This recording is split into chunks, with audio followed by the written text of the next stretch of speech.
Is the U.S. drug war being converted into a regime change operation against Venezuela? Join Richard Ebeling and me in this week's Libertarian Angle as we examine that question.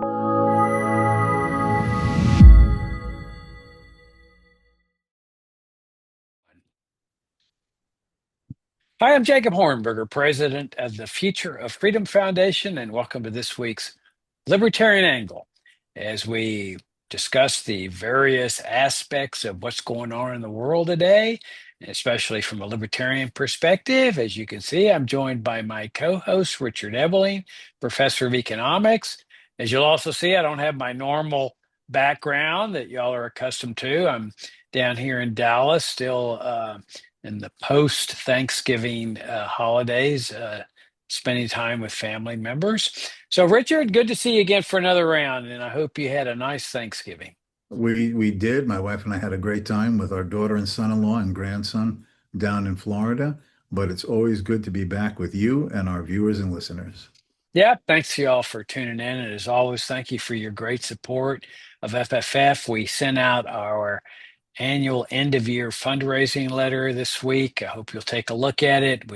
Y'all have gotten us through 36 years of advancing liberty in a principled, uncompromising way, and we sure need your help for another year. So I hope you'll consider giving us a generous end of year donation. So, Richard, lots going on with Venezuela. A lot of lessons here to be learned for the American people, especially from a libertarian standpoint. There's the drug war, there's foreign interventionism, there's regime change operations. Let me just do a quick summary, encapsulate what the heck's been going on. Trump is declared a no-fly zone over Venezuela. He's told airliners, do not enter Venezuelan skies. It's not safe. Well, there's one reason why it would not be safe, and that's because the U.S. national security establishment is threatening military action against the country in the form of some kind of what appears to be a regime change operation. Now, it's somewhat complicated because Trump keeps couching it in terms of a drug war operation, that he's going to enforce U.S. drug laws by military strikes inside Venezuela. So if he's already been killing people, his military forces have been killing people on the high seas off Venezuelan shores and Colombian shores and Ecuador shores, claiming that he has the authority to do this, to kill people who are on the high seas, supposedly transporting drugs. We don't really know that they were doing that, but that's what they're accusing him of doing. And now he's saying, well, I can do it not only on the high seas, but I can do it on land as well. And so he's threatening military action. But interestingly enough, it's not clear whether if he does that, he would be doing it against land targets where the drug cartels are supposedly operating, or whether he attacks Maduro himself and tries to kill him with a bomb or a missile, because he's accused Maduro of being in charge of some drug cartel there, and he's put a $50 million reward on his head. And so it has the appearance of a regime change operation, in my opinion, in which the Trump administration and the national security establishment, the Pentagon, the CIA, and the NSA are using the drug war as an excuse, as a cover to achieve what really is one of the central roles of the national security establishment, and that is to bring about regime change. So we've got that going on. It's not real clear what's going to happen. I think Trump wants to intimidate Maduro into leaving office voluntarily so then he can put some U.S. puppet in there that they can control and that is right wing oriented. But so far, that hasn't worked. Maduro's standing fast, and I think Maduro's got to know that if he stands fast and a military attack comes, his days are numbered. Either he's going to be killed or he's going to be captured. In the meantime, there's a huge controversy that has arisen, um, in that it turns out that in the first strike on one of those boats that the U.S. military undertook, where they've killed about 80 people in these boats that are supposedly transporting drugs. We don't really know that they were, but they're accused of doing it. That there were 2 survivors of the boat attack. And after the military realized that these guys had survived, they went in with another strike and killed them. And if there's anything that's clear, that's a crime. It's either a crime under principles of criminal law or it's a crime under the laws of war. You can't do that when somebody's defenseless, an enemy soldier or a criminal suspect is defenseless, cannot do anything to harm you. You can't just go in there and execute or assassinate them. And yet that's what happened here. And so now everybody's running for cover, or at least President Trump's running for cover. He's saying that he never authorized that second strike. Secretary of War Pete Hegseth, he's saying that he didn't authorize it. And so that means the responsibility lands on the admiral that was in charge of it. I think his name is Frank Bradley. And we don't know what he's going to say, but I think he's the one being held out to dry here. He's being made the scapegoat, but he's going to be under oath if he testifies. Will he cover for Hegseth and says no, he didn't tell me to do it. I did it on my own initiative, or will he say I didn't issue the order? The guy who fired the missile just decided to do it on his own.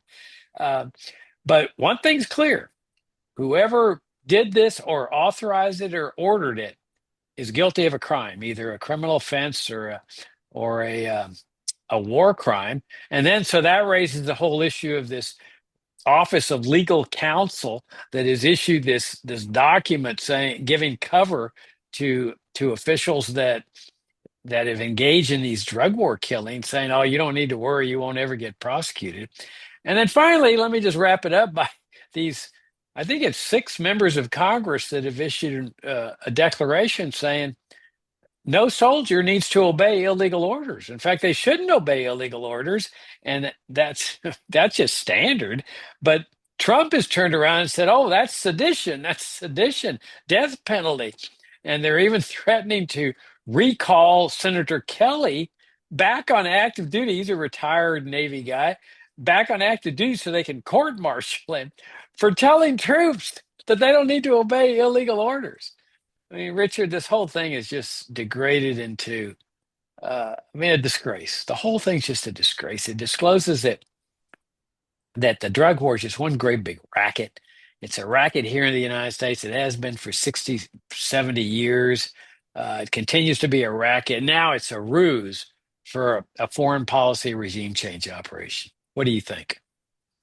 Well, I think that depending upon the perspective from which you look at it, and I would take the traditional classical liberal non-interventionist perspective, the entire episode runs in the face of the founding principles of this country. Whether it be George Washington or other leaders of the founding father group, they all were suspicious, questioning, and arguing forcefully on the United States not playing the policeman of the world, not to go looking, as John Quincy Adams says, not going look for foreign dragons to slay, or insisting that, like in George Washington's farewell address, commerce and trade peacefully with all, foreign entanglements with none. This was the view upon which the country was founded. Government is there to perform a defensive role. Clearly, if there were to be an attack on the United States, in which the territory and its own citizens are obviously under threat or actually being killed or injured, it's the duty of the military. The same way you have police to protect you from bandits, thieves, crooks, rapists, and wackos. But this is not the case.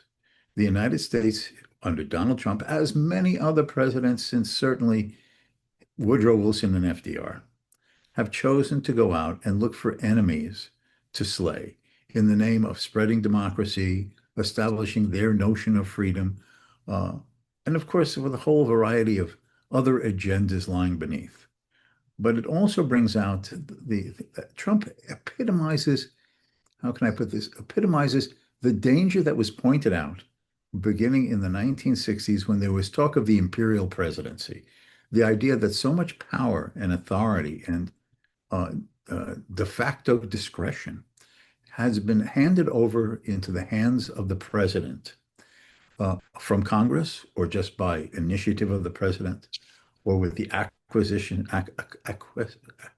the acquiescence, excuse me, of the courts, the president has this immense power. He wants to impose tariffs, he does. If he wants to build up a military force in the Caribbean and then arbitrarily on his own, without any international conflicts, any international law, any congressional approval, et cetera, impose a no-fly zone, which implies that the U.S. military would shoot down any aircraft that they deem intervening into that no-fly zone. So if a civilian aircraft carrying civilian passengers were to be flying into the Caracas airport from anywhere in the world, the U.S. military, under Donald Trump's statement, would then view it its duty and responsibility to shoot down an airline full of civilians. I thought that that's what caused this shocking thing when in Reagan's time, the Soviets shot down a Korean airline, civilian airline, over the Sea of Japan. Or when the Russians shot down that Malaysian or Indonesian airline over Ukraine several years ago was a scandal. How dare the military of country X shoot down a civilian passenger plane of country Y or Z? Now, this is basically what Trump is implying, that any aircraft that he deems as violating this space is to be attacked. What international law, what domestic law gives him the authority to do this? That itself, since he's the one who said this, it comes from the White House, would be an incidence of definitely a war crime, a crime against innocent civilians. You know, the United States is the country that first promulgated rules of war. It was done during the American Civil War, written at the behest of the Lincoln administration by a German American named Francis Leiber, who I've talked about before in some LAs of the past. And he designed the first rules of conduct, of treatment of civilians, of treatment of prisoners of war, of treating and respecting the property of civilians in occupied territories. And that became the basis of the Hague Conventions, the League of Nations and the UN rules of war. The idea that there is to be civilized conduct towards the innocent, even in times of war, is in fact originating in the American experience. And Donald Trump is flying in the face of all of that. You know, I find myself, I'm glad you gave such a detailed explanation of some of the chronology of this, Jacob, because I'm speechless at the arrogance, the hubris, and to be honest, the danger of Trump's authority on this. If there's anything in the rhetoric that either some on the right and certainly a lot on the left say, this is the end of democracy, this is an authoritarian president, his behavior in foreign policy, whether it be trade relations or this military buildup and other threats to foreign countries, is the essence of a political leader who has no constitutional restraint, no limits imposed upon him by rule of law, no sense of an unwritten code of conduct towards both your own citizens and the citizens of the world. This is a dangerous man following dangerous policies with sycophants and bootlickers who are willing to do anything he says and think up any rationale to justify it, no matter how much it flies in the face of history, logic, or the bases of law. These are dangerous times. And I'll just reiterate what you were saying. Since that article broke, what was last week in the Washington Post, that in that first strike against a Venezuelan boat that was accused of having drugs, to missile it, and there were these two survivors floating on the wreckage, and then a second strike is called in, that is a violation of the international codes of war. If you're a civilian or if you're an unarmed or defenseless member of the opposing force, unless those two people on those wreckages hanging on for life were still shooting at the American planes, which of course would be ludicrous, or trying to shoot down the missile, which is even more ludicrous. They are unarmed non-combatants. And the idea of just sending in another attack to kill them is an attack on civilians. It's egregious. It's a massacre.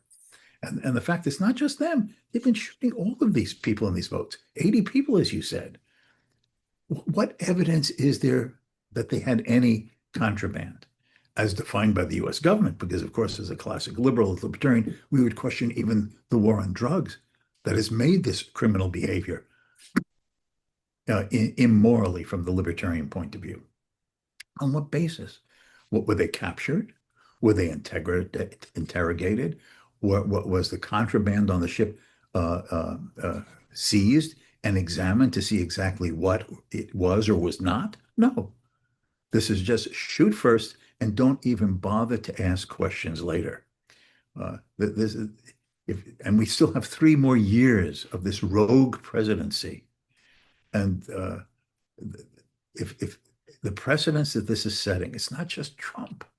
And I know I'm rambling on, but I'm so angry about this, Jacob. So you'll forgive me. I'm so angry about this, that the precedents he's setting mean for future presidents, either Republican or Democrat, to presume to have this authority with no check, no restraint, no inhibition, is taking America on an even further course on an imperial path of not only the danger of real war and the destruction that comes with it, but the demise of whatever freedom the country still has. Well, you make several good points. I mean, those protests, no king's protests, really are pertinent because, as you describe it, he is exercising and wielding the powers of a king. Yes. That was what was great about the king, is that there were no limitations on his powers. That was why Magna Carta came into existence. That the great barons of England in the year 1215 said, "Hey, we got news for you. We're going to put limits on your power," because prior to that, he had no limits at all. Oh, yes. And now we're seeing this, is that he knows that he can kill these people with impunity and nothing will happen to him. He can kill anybody. People think, oh no, they're just Venezuelans, Jacob. They're just Ecuadorians. They're just Colombians. Their lives are not as important as Americans. But what they don't realize is that if he has the authority to kill a drug war suspect under the global war on drugs, because that's what the war on drugs is, or the global war on terrorism, he wields that same authority here in the United States. Yes. And there's no question he can. He can kill any drug war suspect here in the United States, and he knows nobody can touch him.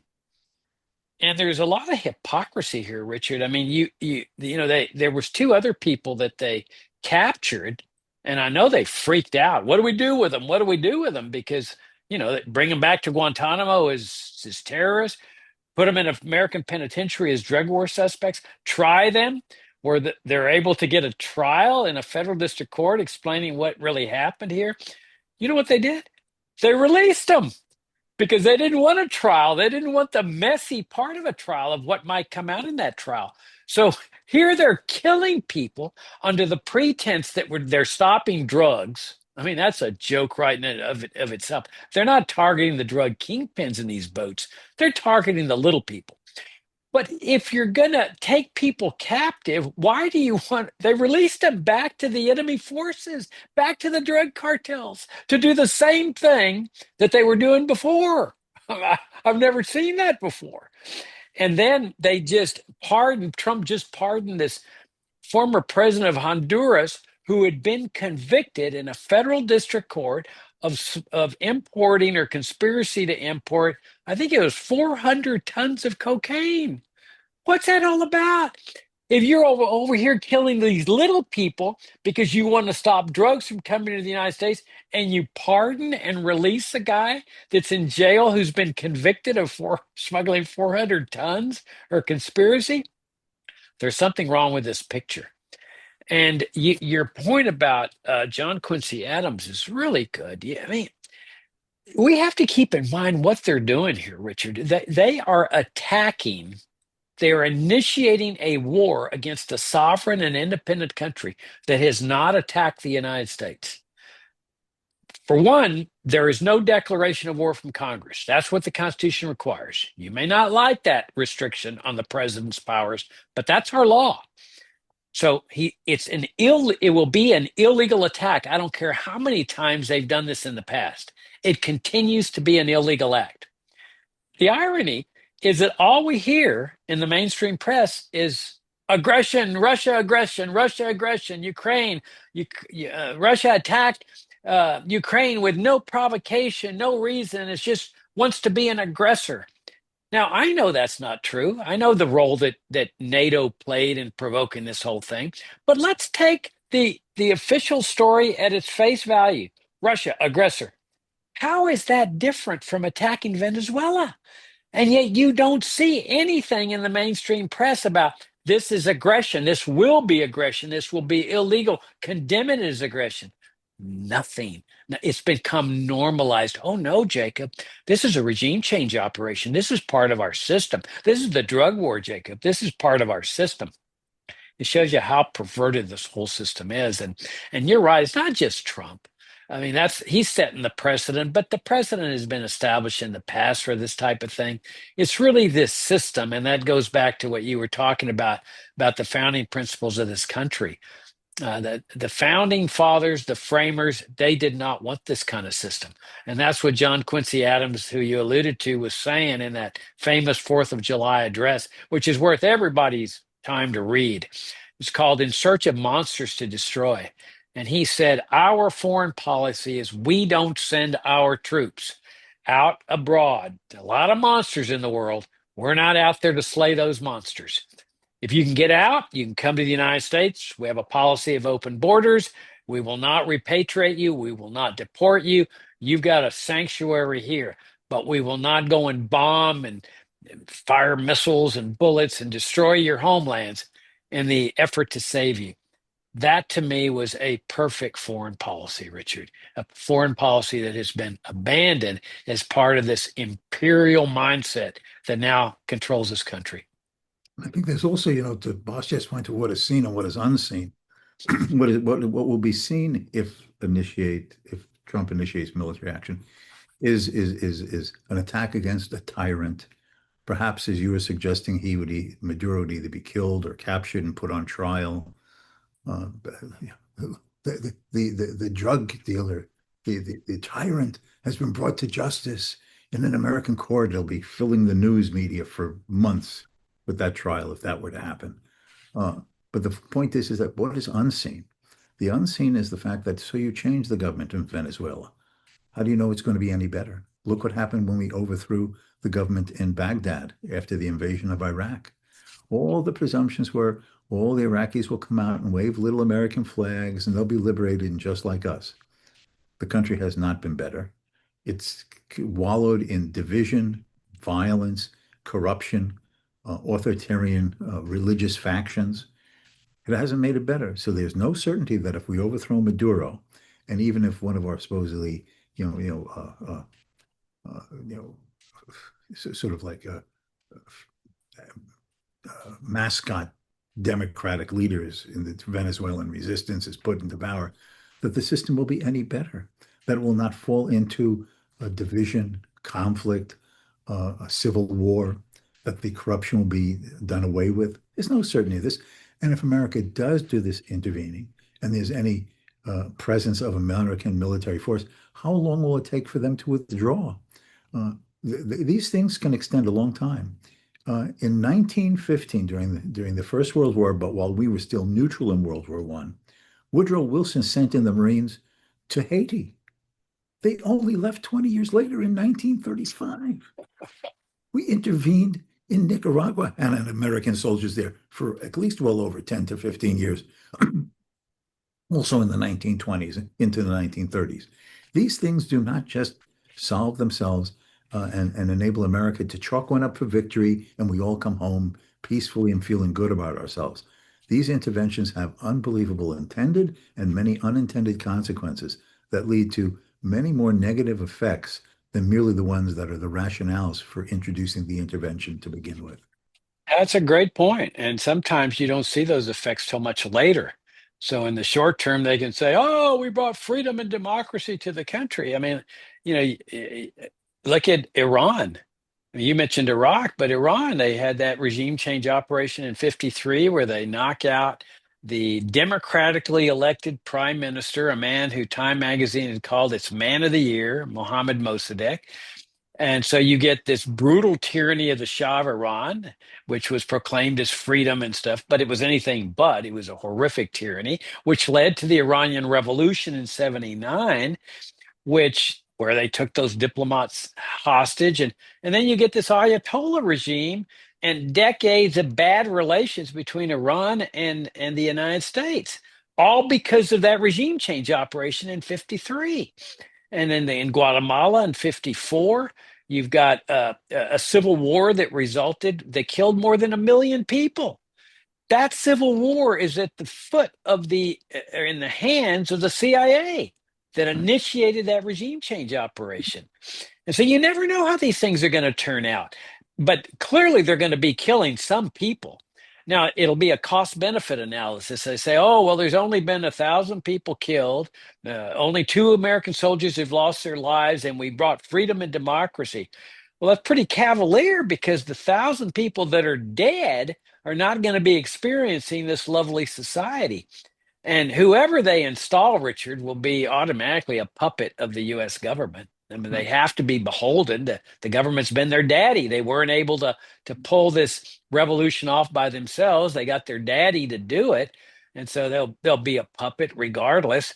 But as you point out, there may be conflict. I mean, some of the military there may not like what happened and start taking up arms and ambushes and things like that against U.S. troops. So the whole point that we need to be questioning, what Americans need to be questioning, is the whole concept of foreign interventionism and also the whole concept of the drug war. I mean, not only are we seeing it being used as a ruse, a very deadly and destructive and immoral ruse, but look what it's done to American society.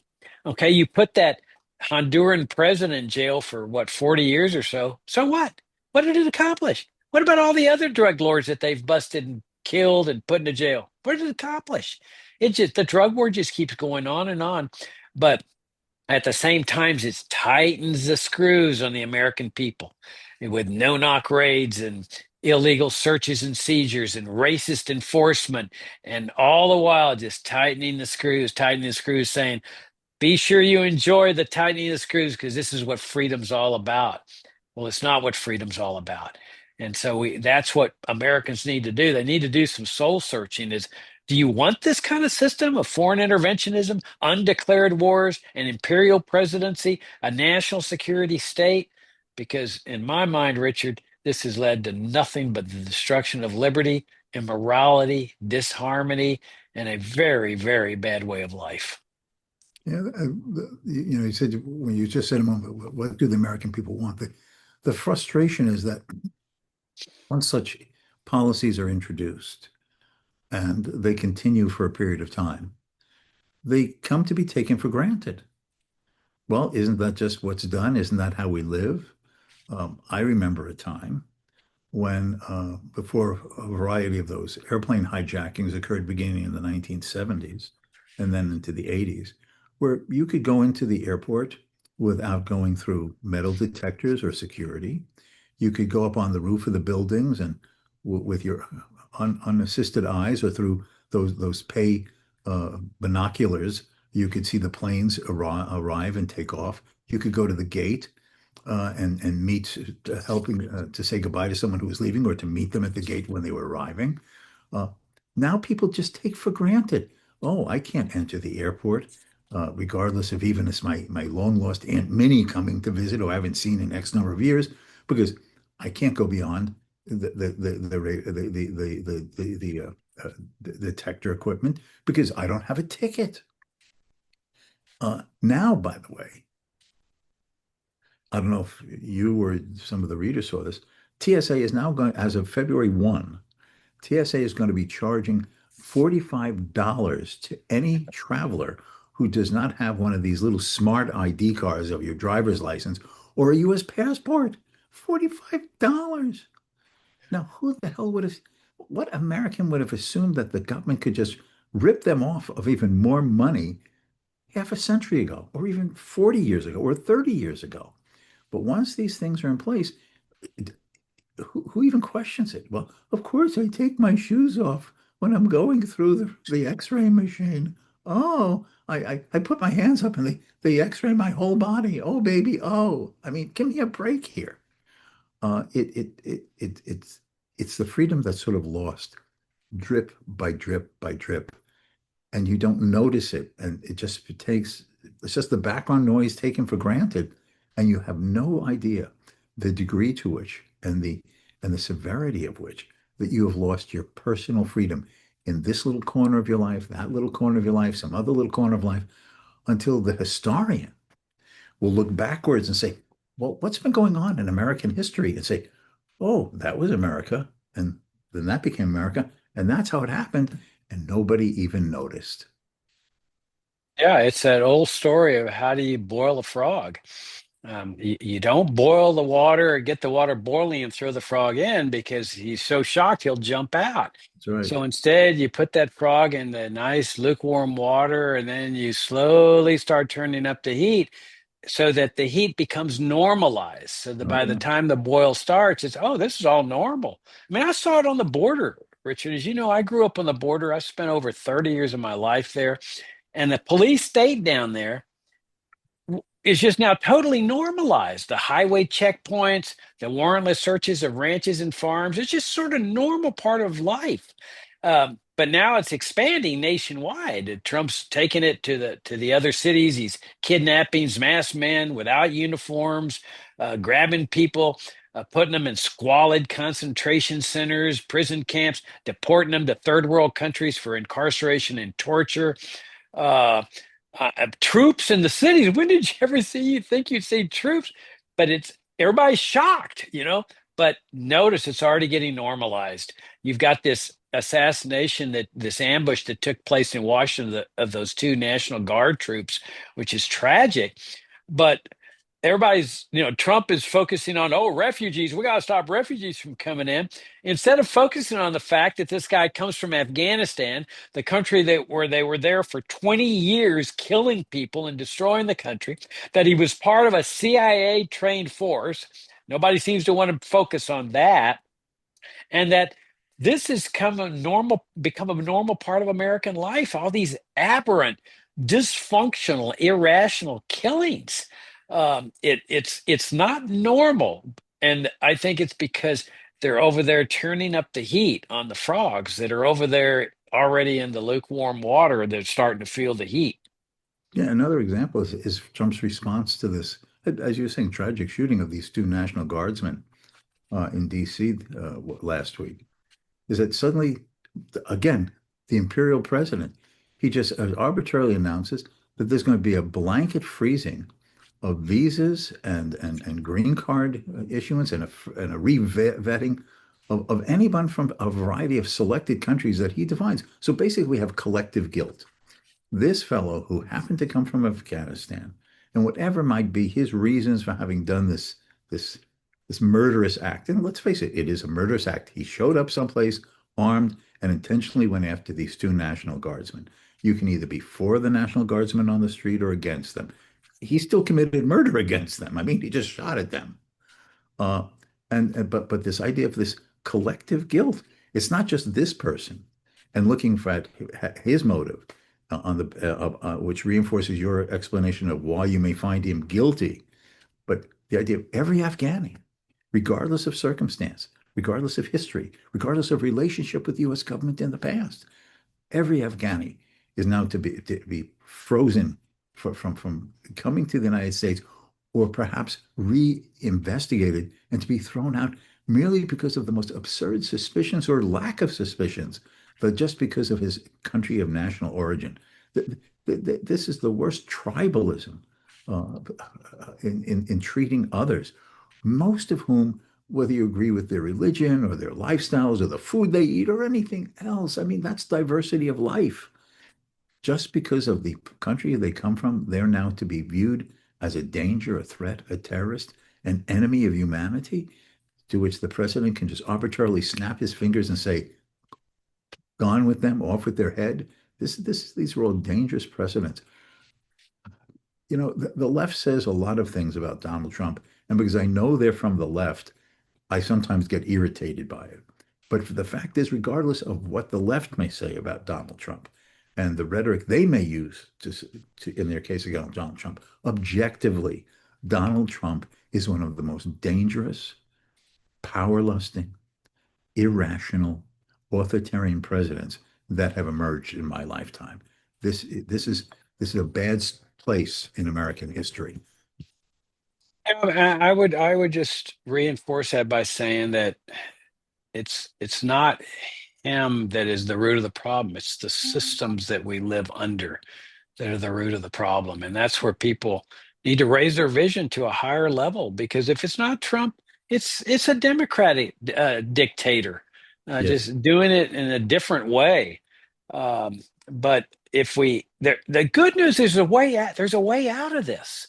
I mean, this is what our job here at FFF is. It's Oh, really yeah. the job of every libertarian to say, here, this is the way out of this morass. If you want to stay in the morass, fine. Keep the systems. If it's not Trump, you'll get your Democrat dictator doing the same thing or a variation of it, big welfare state programs, massive out of control spending, debt, inflation, and so forth.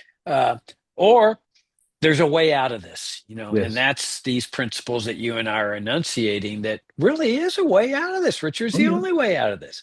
It produces a harmonious, a peaceful society that people can enjoy life without this constant ambiance of crisis, conflict, chaos, perpetual war that we live under. Yeah. But I think your point is that it's beyond one person. Though, of course, who is it in the presidency or position of power and how they use it exacerbates, intensifies, makes worth the situation in the institutional setting. The fact is, at the end of the day, it's because the system has been allowed to evolve through precedent, abrogation of constitutional authority, ideological rationales uh, of various sorts, that a man can be president today and hold this authority and extend and intensify that authority to do egregious acts that even advocates of a more activist president would have found shocking a few decades ago. Absolutely. All right. On that note, we'll wrap things up. I want to thank you all again for tuning in. Thanks for your great support of FFF. This is end of year fundraising time. Please take a look at my letter if you haven't read it, and please give us your consideration on end of year fundraising. This is the time that we receive the largest amount of donations that get us through most of the year, the coming year. And we certainly need your support once again to get us through another year. And we're very, very grateful for you doing this for 36 years. Thank you very much. Richard, as always, greatly enjoyed the visit and look forward to talking to you next week. Until next time.